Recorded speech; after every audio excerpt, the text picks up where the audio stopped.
আপনাদেরকে দুই তিনটা দোয়া শিখাই দেয় আগে ছোট্ট করে।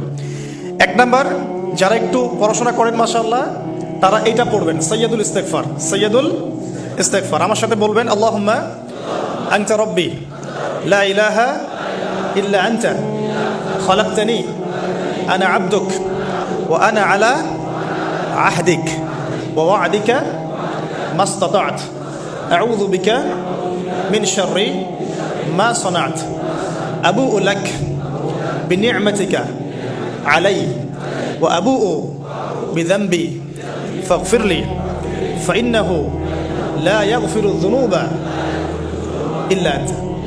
এই যে আমরা গত লেকচারে বলেছিলাম যে আমাদের ইবাদতগুলো অন্তঃসার শূন্য হয়ে যাচ্ছে এই কারণে, বিকজ আমরা অর্থটা বুঝি না। এই যে দোয়াটা আপনি করলেন, নবী সাল্লাল্লাহু আলাইহি ওয়াসাল্লাম বলেছেন যে এই দোয়া পড়ার পরে যদি কেউ সকালে পড়ে রাত্রের আগে মারা যায় জান্নাতে চলে যাবে, রাতে পড়ে সকালের আগে ইন্তেকাল করলে জান্নাতে চলে যাবে। তো কি পড়লাম? আল্লাহ পাক বলছেন, নবী সাল্লাল্লাহু আলাইহি ওয়াসাল্লাম বলছেন, আল্লাহুম্মা হে আল্লাহ আনতা রাব্বি, আল্লাহ তুমি আমার রব, খলাকতানি তুমি আমাকে সৃষ্টি করেছো, আনা আবদুক আমি তোমার বান্দা, ও আনা আলা আহদিকা আমি তোমার সাথে যে অঙ্গীকার করেছি এর উপরে আছি, মাস্তাতাও থাকার চেষ্টা করছি, আমি সাধ্যমতো থাকার চেষ্টা করছি। আবুউ লাকা বিনি'মাতিকা আলাই আমার উপরে আমার যে উপরে তুমি যে নিয়ামত দিয়েছো আল্লাহ, এগুলো আমি স্বীকার করছি। হে আল্লাহ তুমি আমার উপর যত নিয়ামত দিয়েছো আমি স্বীকার করছি। ও আবুউ বিযানবি আমার যত গুনাহ আল্লাহ সব স্বীকার করছি। এইভাবে যদি বান্দা আল্লাহর কাছে দোয়া করে, আল্লাহ মাফ করবেন না? সুবহানাল্লাহ।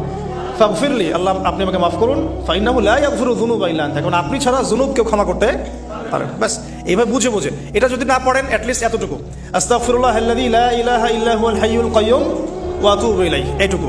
আর এটাও যদি না পড়েন, না পড়াটা একটু লজ্জার যদিও বা, তাও যদি না পড়েন তাহলে বলবেন আস্তাগফিরুল্লাহ ওয়া আতুবু ইলাইহি।